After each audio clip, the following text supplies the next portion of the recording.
আজকে ঝিঙে চিংড়ি রেসিপি বানাবো। এই রেসিপিটার জন্য চিংড়ি মাছগুলোকে বেছে নেব। এখানে আছে ঝিঙে, আলু, চিংড়ি মাছ। এই চিংড়ি মাছটা পরিষ্কার করে ধুয়ে রাখা আছে। ঝিঙে চিংড়ি রেসিপির জন্য কিছু মশলা রেখেছি।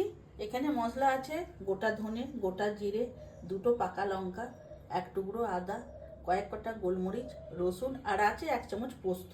এটাকে সব একসাথে বেটে নেব। এই ঝিঙে, আলু, চিংড়ি মাছ নুন হলুদ দিয়ে ভেজে নেব।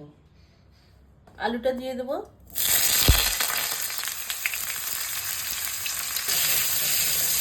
আলুগুলো ভাজা হয়ে গেছে, তুলে নেব।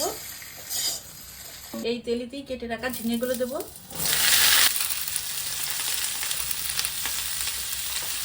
কেটে রাখা পেঁয়াজ।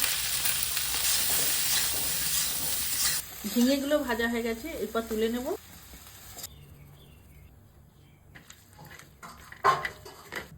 এই গরম তেলের মধ্যে চিংড়ি মাছটা দিয়ে দেব।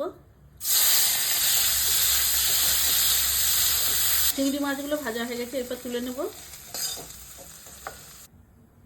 এই গরম তেলের মধ্যে অল্প করে চিনি দেব, কেটে রাখা পেঁয়াজ, টমেটো, অল্প নুন, 1 চামচ কাশ্মীরি গুঁড়ো লঙ্কা, হলুদ গুঁড়ো, বেটে রাখা মশলা, অল্প জল। মশলাটাকে কষিয়ে নেব। 2 চামচ টক দই দেব।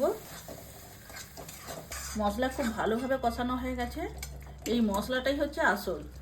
এরপর ভেজে রাখা আলুগুলো দিয়ে দেবো। এখানে ভেজে রাখা চিংড়ি মাছ, ভেজে রাখা ঝিঙে দিয়ে দেবো।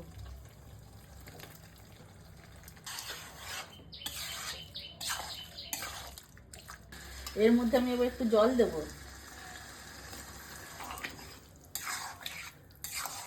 এরপর একটু ঢাকা দিয়ে দেবো।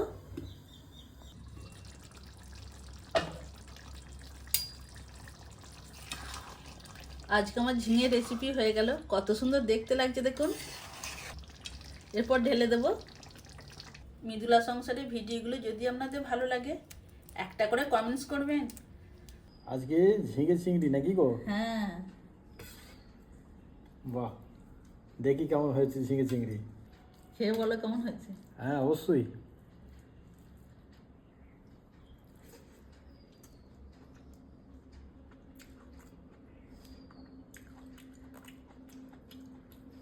বাহ, খুব সুন্দর হয়েছে, অসাধারণ টেস্ট, দারুণ হয়েছে কিন্তু। সবাই ভালো থাকবেন, সুস্থ থাকবেন। ঠিক আছে, আমাদের ভিডিও আজকে আমরা এখানেই শেষ করে দেব। আবার আপনাদের সঙ্গে দেখা হবে অন্য কোনো দিন, অন্য কোনো ভিডিওর মাধ্যম দিয়ে। ভালো থাকবেন সবাই।